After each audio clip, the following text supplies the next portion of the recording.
Thank you, Mary. Hi, everyone. Thank you for joining us tonight and for taking time to talk about a really important financial topic, especially as we head into the holiday shopping season. Throughout the webinar tonight, we're going to ask a few questions, and we're using this great technology that allows you as the viewer to give us feedback as we're going. And so I just want to test this out and see how we do. If you're looking in your chat box, you'll see right above the chat box, there's a little comment bubble with a check mark inside of it. And you can click on that and either let me know if I'm going too fast, too slow, and there's also an option to click yes or no. So I just want to test this out, see if we're able to make this work. So I'll ask if you're watching tonight with a group or are you watching tonight with a group? And if you're watching by yourself, say no. If you're watching with other people, say yes. And that way we'll be able to see if this is even working, the feedback. So go ahead and take a second. If you have technical questions as we're doing something like this, you can send a chat to Mary or even to all participants, because there's no dumb questions here. If you can't figure it out, no one can figure it out probably. So I'll do it on my end. It looks like the Royal Neighbors Foundation has managed to get it up there. Let's see if how we're doing here. So great. Okay, good. You guys figured it out. Very impressive. Good job. So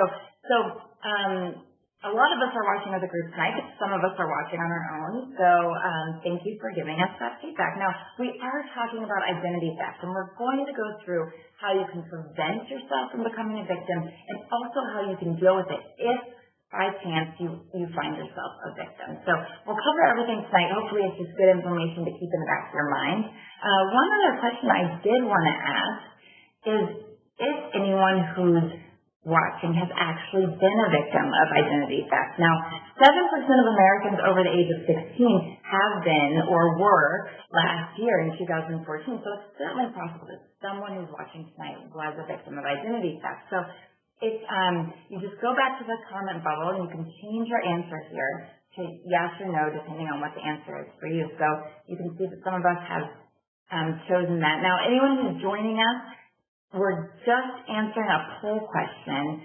There's a comment bubble right above the chat box where you can send us a yes or no answer. And the question is just whether or not anyone who's been listening has been a victim of identity theft. So let me just check the results here. And it looks like none of us tonight have actually been a victim. So that's good news. And hopefully it stays that way. Now, most people who have become victims of identity theft have the same thing happen to them. And you've probably heard these stories. It's usually a case of an existing credit card or debit card being stolen and used. Now, these tend to be resolved relatively quickly and tend to not be that bad for the victim.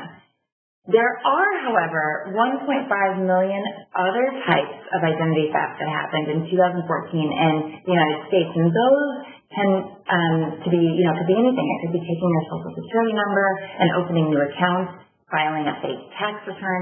It could even be filing social security on your behalf and trying to steal that social security. So there are other types of identity theft. They're just much less common. Now, who is most at risk when we're talking about identity theft? It turns out that women experience identity theft at a higher rate than men, just ever so slightly, really. And not exactly sure what the reason is for that. It could very well just be that we're shopping more often. More often we're the ones, a lot of us are the CFOs of our households, so we're the ones making the transactions when we go to the store or shop online. Also, households that earn over $75,000 are more likely to become victims of identity theft. And this could also be an indication that families who earn more tend to have more access to credit. They might be more likely to have credit cards, debit cards, those sorts of things, which are exactly what is being stolen when identities are being stolen. And then the elderly are actually increasing in their identity theft experiences. And this is concerning, especially for those of us who have parents that we might be taking care of who are over the age of 65, or if you yourself are getting closer to that age. One of the biggest risks with people as they get older is that sometimes our mental faculties aren't quite as good as they used to be. And so there is an increase in identity theft or financial fraud, basically, with elderly people over the phone, getting access to credit card numbers, getting access to social security numbers. And those are things that you want to be really aware of, whether it's for yourself or for your parents, that they know never to share information with someone who calls on the phone. And even though we hear these reminders in the media, it's still clearly happening. And in fact, in 2014, 2.6 million people over the age of 65 became victims of identity theft. So it's still something that we need to be alert for. When we talk about identity theft, it's easy to think that it's scary and to be concerned about, losing a lot of money. That's where I think most of our minds go to. But in fact, most victims, 2/3 of victims, although they do report a direct financial loss, very, very, very few actually experience loss of more than $1. So of those, 16 million or so who had their credit card or the debit card information stolen, and 17.6 million Americans who experienced identity theft, really only 14% of those lose more than $1 when it happens. So that's the good news. It might happen if you're one of the unlucky ones, but if it does happen, it probably won't be financially devastating. Now, that doesn't mean that it's something to just disregard and not worry about. We definitely need to be vigilant in protecting ourselves against financial identity theft and financial fraud.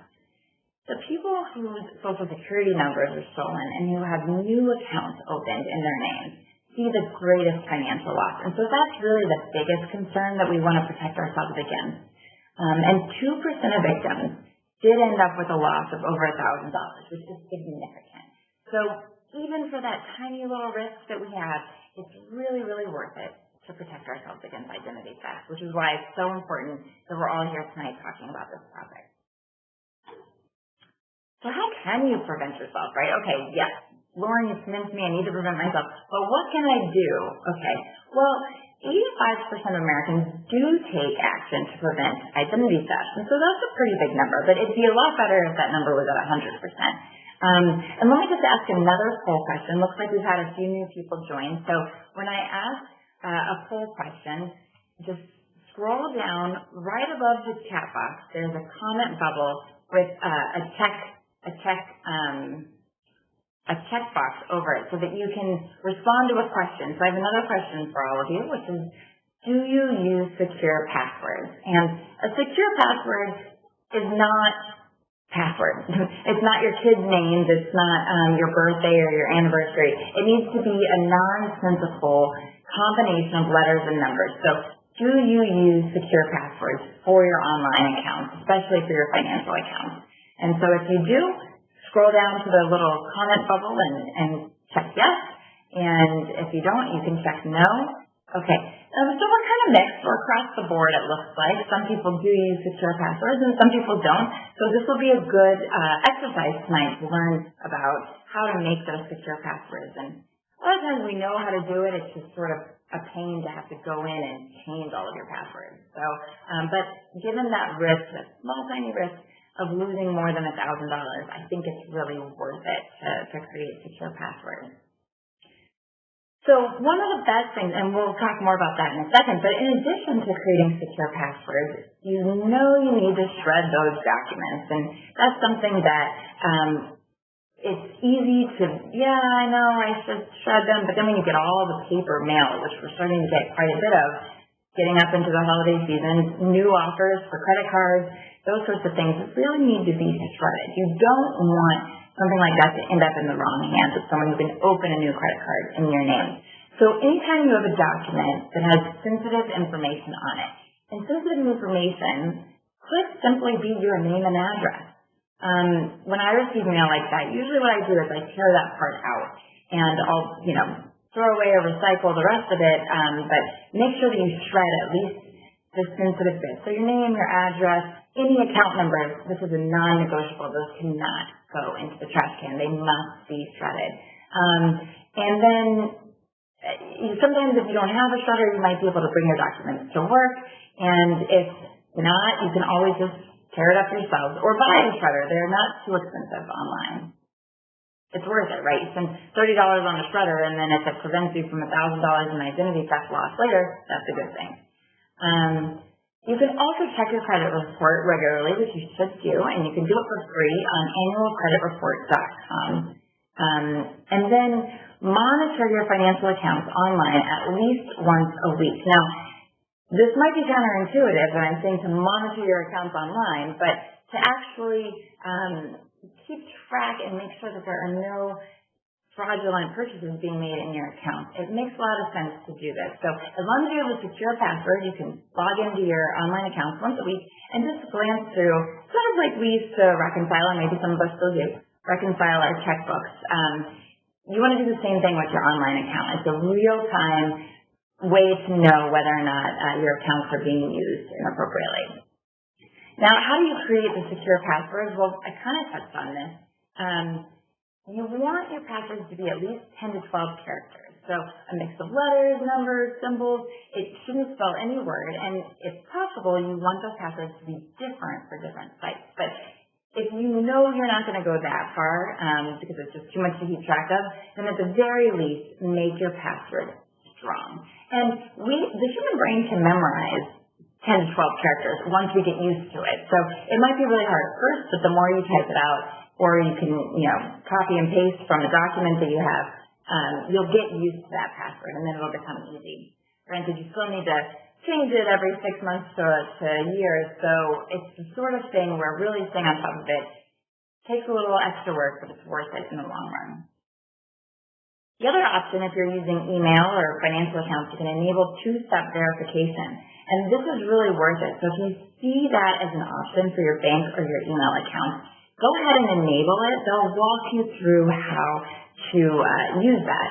So enabling two-step verification is really important. Also, if you look at your web browser, you can see where the website is typed in. So if you go to royalneighbors.org, you'll see at the beginning HTTP. A secure site will also have an at the end of the HTTP. And you can probably look up in your browser right now and see examples of this. It's the top left corner. And if you don't see an S in the HTTP, then you don't want to move forward with using that site for any financial transactions. It's fine if you're reading the news, if you're just trying to catch up on the latest, but reading is fine. Actually putting in information is not fine unless the site has an S at the end of the HTTP. Another big thing, never click a link in an email. So this happened to me recently, actually. I received an email from a company that I do business with, and it was telling me that I needed to log in because something was wrong with my account. And it just seemed fishy. It looked completely legit. It looked like every other email I get from that company, the web address, everything. But I just had this instinct that something was wrong. So I went directly to the website and got in touch with their customer service team. And I said, look, I received this email. I just want to make sure that this really comes from you guys. And turns out it was not from them. So if I clicked the link in that email and followed the steps that it was asking for, inevitably they would have gained access to some of my personal information, which would have left me at risk of being exposed to identity theft in the future. Same thing goes for public Wi-Fi networks. Sometimes you might be at Starbucks or somewhere where you have access to joining a Wi-Fi network. Other people can hack into your account when you're using a computer on the Wi-Fi network. Now, that's not to say it's going to happen every time, but it's possible. So if you're, scrolling on your phone while drinking a coffee at Starbucks, you're better off leaving your phone connected to your 4G or 3G network rather than connecting to the Wi-Fi, even if you're trying to save on data. It's not really worth it to save on data if in the long run you end up having your identity stolen.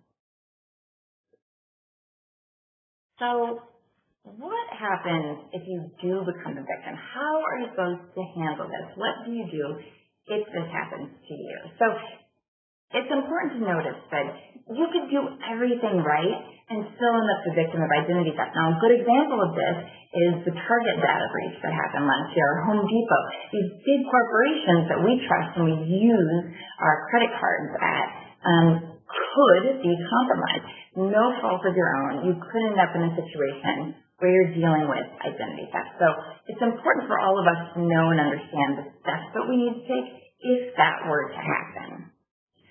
So let me just throw up another poll question related to what we're doing to protect ourselves. So have you checked your credit report in the past year? If you have, click yes. If you haven't, click no, using the little comment bubble with the check mark. So, and again, you can check it for free at annualcreditreport.com. You can do that from all three of the credit reporting agencies each year. So really, you can check it once a year from all three, or every 4 months you could get another one. So let's just see where we're at with that. Half and half. Okay. So half of us have checked it in the past year and half of us haven't. So if you're really feeling momentum tonight when you get off this webinar, you may want to go directly to annualcreditreport.com and pull a copy of your credit report and just look at your accounts. Make sure you recognize all the accounts, and we'll go through this in more detail. So if you do pull your credit report, what are you looking for, right? Or if you're checking your online financial accounts, what exactly is it that you want to watch for? How will you know if there is identity theft in your account? Because presumably someone could gain access to it and just, you would have no idea until it was too late. So one thing, when you're looking into your online account, right, anytime you see a charge that you don't recognize, that is a time to call your bank right away. That makes sense, right? We kind of know this. That actually happened to me recently. A few years ago, had bought a coffee at a coffee shop and left. Didn't think anything of it. And then later that night, logged in to check my online account and happened to see two different transactions. It was very odd. One was for a deli in Brooklyn, because I live in New York, but I live in Manhattan. I don't live in Brooklyn, and I hadn't been in Brooklyn. So it was a $5 charge at a deli in Brooklyn, and then a $20 charge at a diner in Brooklyn. So immediately I thought, who's using my credit card? And I called the credit card company, and they closed down my card. They, removed the charges and everything. Ended up fine. It really wasn't a big deal. And so I guess theoretically, from that perspective, I've been a victim of identity theft because that did happen. And, two charges that totaled $25, and I didn't have to pay for either one of them because I caught it quickly.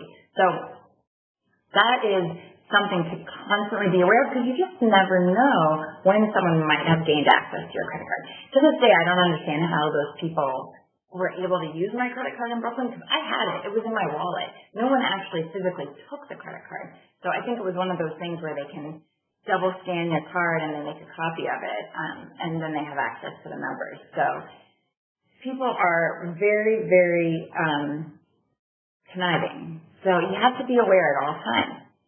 The other thing to look for on your credit report is unfamiliar accounts. Now, this is a huge red flag, because if we remember from the beginning, when people open up accounts in your name that you are not aware of, that is when the risk of financial loss increases. So that's a massive red flag and something that requires immediate action. You may also get some sort of note from a business saying that your account has been compromised, just like what happened with Target and Home Depot. You could start getting calls from debt collectors, and maybe you've never even carried debt before, and someone's calling and asking for payments that you don't recognize. Those are all red flags. This is not something to ignore. If you see these things happening, you want to take action, even if you're overreacting. It's better to overreact than to underreact. You could even get medical bills for services that you've never had, or the IRS could even say, hey, there were 2 tax reports filed in your name. What's that about? There are all sorts of ways that you could be notified that identity theft has happened to you. And if it happens, you want to act immediately. So there's 4 different organizations you need to notify if your identity is stolen. The very first thing you want to do is call your bank. So that's like the story that I shared about when it happened to me, and those 2 charges were on my account. Called the bank, they took care of it. I didn't have to worry about it. It wasn't a bigger issue. It wasn't something that kept going on. So you call your bank immediately, speak to the fraud department. They'll help. They'll shut down the card or freeze the card and begin the process to make sure that further damage is not done. Then you need to contact the credit bureaus. Now, this is another step. It's going to involve a little bit of work. So you want to let them know that fraud may have occurred on your account. You go to them and request a fraud alert. We'll talk a little bit more about that later, but the fraud alert essentially tells the credit agencies that if someone tries to open a new line of credit in your name, it may not be you. So you've got to let them know because they can't read your mind. They won't know unless you tell them. Reporting to the Federal Trade Commission is the third step, and actually the government has great resources, and they're on your side. So if someone steals your identity, they will do whatever they can to help you through that process. IdentityTheft.gov is a great website. We've got resources at the end of this webinar for you to reference. There's a lot of checklists and step-by-step processes for what to do if your identity is stolen. You want to actually go to the FTC.gov/complaint website and file a formal complaint if someone is using your account fraudulently or opening new accounts in your name. That gives you a record, so you can say, here's what's happening, here's the date, here's the time, and if you need help, there's even a toll-free number that you can call. So you want to do that just mainly for your own purposes. The Federal Trade Commission is not going to get involved in the process, but they can help you take action in your community that you need to make sure that further damage isn't done. So it's a good, important step. Once you've done that, once you've gotten your affidavit from the Federal Trade Commission, you can take that into your police station and file a police report there. This might seem like, what can the cops do for me? Are they really going to go track down this person who's got my credit card? And maybe, maybe not. But it's good for them to be aware of what's happening. It's also good for you to have documentation in case you need to take it back to the credit card company and say, look, truly, my identity was stolen. It's not me. I've got this affidavit from the Federal Trade Commission and I've got a police report. So you can't hold me responsible for these financial charges. When you go into the police department, make sure you bring ID, you might need to bring proof of address. You need to be able to show them that you are who you say you are because you're essentially reporting identity theft. So you want to make sure that they know exactly what your identity is. And then they can put all of that into the police report. And that's something you should absolutely ask for a copy of for your own record. If you have any trouble with the police, again, you call the FTC, the Federal Trade Commission, and they can walk you through your rights and so that you can be educated when you go into the police department. Interestingly, fewer than 10% of victims actually file a police report. So clearly, this is not something that the average person is taking the step to do. And that is most likely because they had a very small incident like what happened to me, and their credit card company has resolved it. It's still better to go through all 4 steps just in case something new happens, just in case it gets worse. So even though very few victims are filing a police report, it's still the recommended course of action. Most people, 87%, go straight to their credit card company, and that really is a good thing. And it's good that the credit card companies act quickly to resolve issues. So that's not a bad thing, you just don't want to stop there. Most people, more than half, are able to resolve the issue very quickly. So if it happens to you, you can know that it's not going to be a long, drawn-out process, most likely. Granted, at times, it does take people, in fact, quite a long time, up to a year. I mean, it could even be something you're dealing with for a lifetime. If your identity has been stolen, you might have to be constantly vigilant. So hopefully it would be over very quickly if it did happen to you. But for those who experience a longer, drawn-out time for resolving their identity theft, it's certainly very, very frustrating and distressing for those people. Usually if it's taking that long to resolve, it's a different sort of issue. It might be, I've seen instances of a father, son with the same name, and one of them intentionally acting in a fraudulent way. So it's not a stranger in that case, it's someone that you know has stolen your identity. Usually those sorts of cases are more likely to be difficult to resolve because it's not as clear-cut. So in some cases it can be quite distressing, but generally speaking, it's not that bad. And if you follow the correct steps and you get the help that's available to you through the Federal Trade Commission, then it shouldn't be quite as distressing as it otherwise could have been. Now, once you've put out all these fraud alerts, you've got your police report, you've got your affidavit, then what, right? Because now you're left with this aftermath of, well, I had my identity stolen, there were these fraudulent charges, or perhaps a fraudulent account opened in my name, now what do I do? So this is where the real work begins. This is where you really have to start actually going in. If you've had new accounts opened in your name, you've got to go in and close them. So if you pulled your credit report and you see that a Bank of America credit card has been opened without your consent, someone else has done it, you have to actually, after you've taken the first 4 steps of reporting the identity theft, then you have to go to Bank of America and say, look, this isn't my account.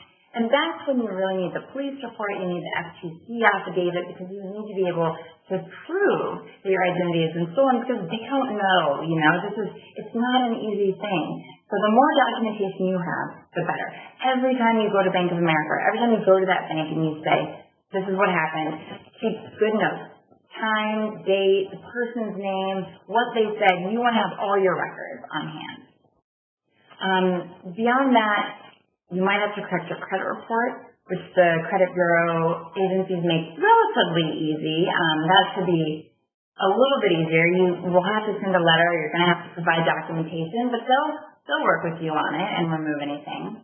And then once you've done these things, the fraud alert is in place with the credit bureaus, but you may want to actually step it up a level and put a credit freeze. And that's something that basically prevents even you from opening a new account without a more lengthy approval process. So it's worth considering if you're really concerned, if that makes you sleep better at night, then placing a credit freeze with each of the credit bureaus is worth it. And sometimes you can just contact the one and they'll contact the others, but it's always good to double check and to keep good notes. Now, I've got some online resources up here, but before we sort of wrap up and begin to take questions, one more question I have is, for everyone who's watching, do you plan to shop online this holiday season? I'm just curious how many of us will be planning to shop online this holiday season. So throw up your answer, and I will check our results. Again, if you're just joining us, you can respond by using the little comment bubble with the check mark. It's located right above the chat box. So, okay, 100% of us, we are all planning to shop online this holiday season. And of course we are, because it's a lot easier, it's more convenient. And there are a few different things we can do when we're shopping online to protect ourselves. Again, looking for the HTTPS in the top left corner of your browser to make sure you're shopping at a secure site. And also, you might have noticed lately that when you're buying things from your favorite stores online, you might have the option to pay with PayPal or with Google Wallet. That is actually a really good option, and I'll tell you why. When you go, let's say you're buying holiday gifts for all your children, your grandchildren, your friends, your niece, your nephew, you're buying it for a bunch of people. You might shop at 10, 12, 20 different sites. And if you're putting your credit card information into every single website, you're exposing yourself to risk that any of those websites might be compromised. And chances are one of them will. So you're better off putting your credit card directly into PayPal. PayPal keeps it, or Google Wallet. These online holding places for your credit cards, they have very high security. When you pay with PayPal at a site that you're shopping at, you're still paying with your credit card, but you're giving your credit card to PayPal, and PayPal is then giving money to the website. So it's not as though that website will never have access to your credit card information. You only keep your credit card information at one site, so you reduce your risk for identity theft. that's a really good way to stay safe as we go into the holiday season and do online shopping. And I'm seeing more and more stores are beginning to understand the importance of this and allowing for us to pay that way. And I think it's really, really worth it. So that's something to consider. Now, if you're concerned about other ways to protect yourself online, this onguardonline.gov website, which is up on the PowerPoint right now, is a really good site. They've got tips across the board, not just for identity theft, but all sorts of ways you can keep yourself safe online. And again, you can get your free credit report from annualcreditreport.com. If you do become a victim of identity theft, head to identitytheft.gov. That's where they have all the checklists, the toll-free number. They can help you resolve it as quickly as possible. And then, of course, the 3 different credit bureaus. You've got Experian, Equifax, and TransUnion, and each of them has a specific website there that you can go to if you are the victim of fraud. So, by all means, use these resources, save these websites. We'll make this webinar available to you online so that you can come back and rewatch this if you need to, or if you just want to get the websites for your reference. We can certainly put those on the Royal Neighbors website as well, which is royalneighbors.org, royalneighborsfoundation.org, and you can always send us your questions. So we'll take questions tonight, but if you have a question that we don't answer, send it to us via email. We're happy to help. Facebook is another great way that you can quickly connect with us. You can go to our Facebook page and like us, send us notes, or let us know what type of webinars you might want to see in the future, which we'll go into questions, but we would also love to hear from you as far as what sort of topics are of interest for future webinars. So with that said, I will hand it back over to Mary, who's going to moderate the questions. So hopefully, again, if you've had any questions as we've been going through, just send us a little chat in the box. You can either send it to Mary, you can send it to everyone if you want. Hopefully you're not sending them to me because I can't check them at the same time. I'm not very good at that. So I'll let Mary take over. Okay, thanks, Lauren. Really good information shared tonight, and we do have some good questions. One of the questions comes from Jennifer in Kansas City, and she asks, are programs like LifeLock really necessary, or is this just another way to make money and play on consumers' anxiety? She wants to know how it works and is it really safe? That is a fantastic question, actually, Jennifer. Thank you for asking it. I meant to mention this already. So programs like LifeLock really don't make a lot of sense. Now, they make sense from a business perspective because LifeLock charges a monthly subscription fee. Those of us who sign up for something like that generally forget that we've signed up for it. So you just keep paying $10, $15, whatever it is, dollars per month, and they make a ton of money. And you don't really see much of a benefit. Now, there are plenty of free online resources that you can use to protect yourself in the same way that LifeLock does. Essentially what LifeLock is doing is they're accessing your credit report they're just basically watching for any changes in your credit situation. Now, I've already told you how to do that for free. Annualcreditreport.com, check your online accounts. You can use a site like creditkarma.com to check your credit score for free and even see your credit report, aspects of your credit report for free on an ongoing basis as often as you want. So you really don't need LifeLock. Now, the only argument in favor of signing up for something like that might be if you've been a victim of identity theft in the past, because you are more likely to become a victim again. So you might want to just have that extra layer of protection. It doesn't let you off the hook. You still need to do all of these checks and balances yourself, but that just gives you an extra added safety net. But generally speaking, I just think it's a lot of money for very, very little benefit when you can do this stuff yourself for free. And nobody cares more about your money than you do, so you've got to take ownership of these sorts of things. Okay, thank you. That's great information because you hear so much about that, and that's always a concern, or, am I being taken advantage just because I don't know how to do these things on my own? Another question comes from Kim in San Diego, and she asks, can some fraud artists really scan your credit cards from blocks away or in airports by simply pointing a laser beam at your bag or pocket? She says she also has heard of this occurring at ATM machines. Yes, that's actually a good question too, Kim. And I suspect this could have had something to do with what happened to me when my credit card was used without, somewhere else, even though I had the credit card on me, so someone was able to duplicate it. So it is possible that this can happen. I'm not a security expert. I don't think it's a huge concern. It's very unlikely that it's going to happen to one of us, but there are some products on the market, like if you're concerned, you can buy a wallet that protects against these sorts of things. But realistically, it is possible. It's just not very likely. So it's all about risk management. If you're concerned and if you'll sleep better at night, then upgrade your wallet to something that will protect against these sorts of things. That's good, too, because that was actually another question that came from Lisa in Muscatine, Iowa. Do those cases wallets that claimed are made of protective material really work, from this type of thing? So that's good to know. Yeah, my understanding is that they do work. Okay, great. One more question, and actually it's coming from me.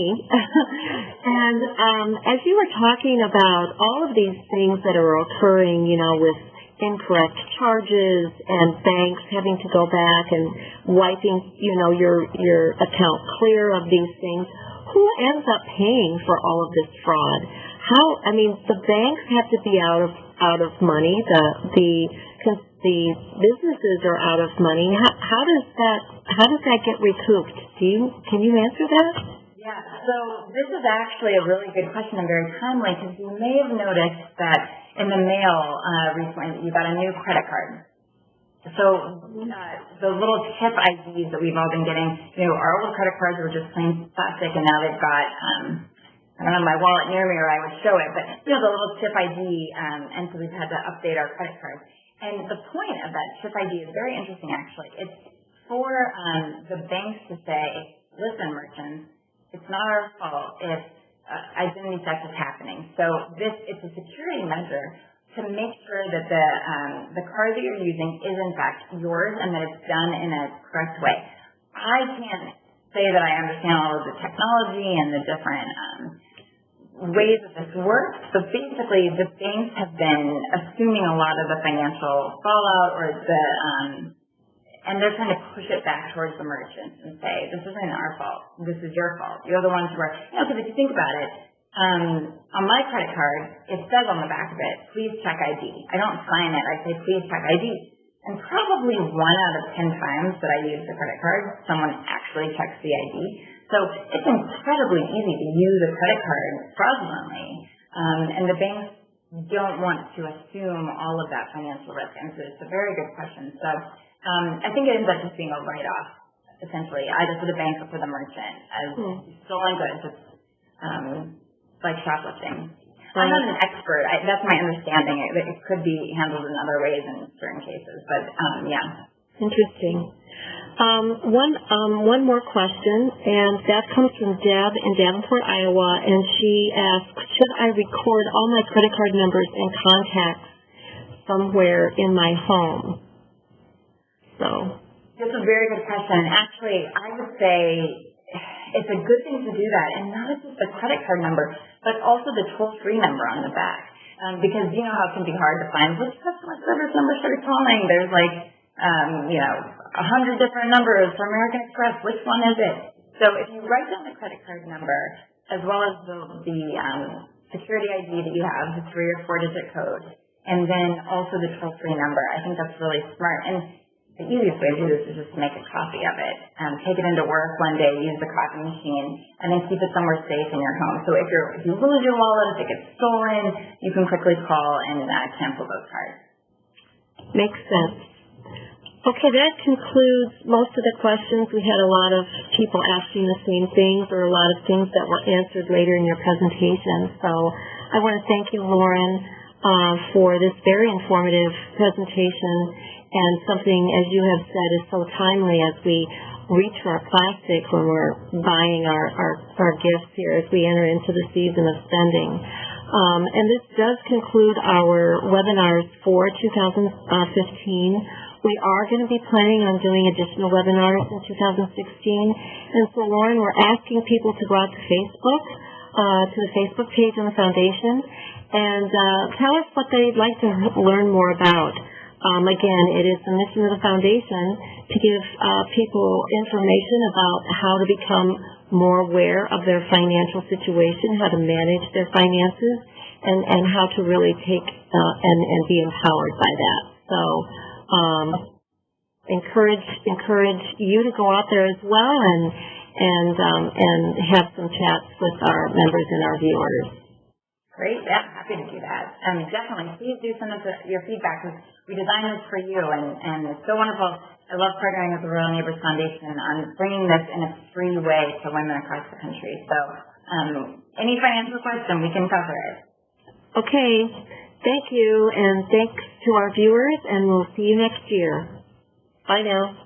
Bye, everyone.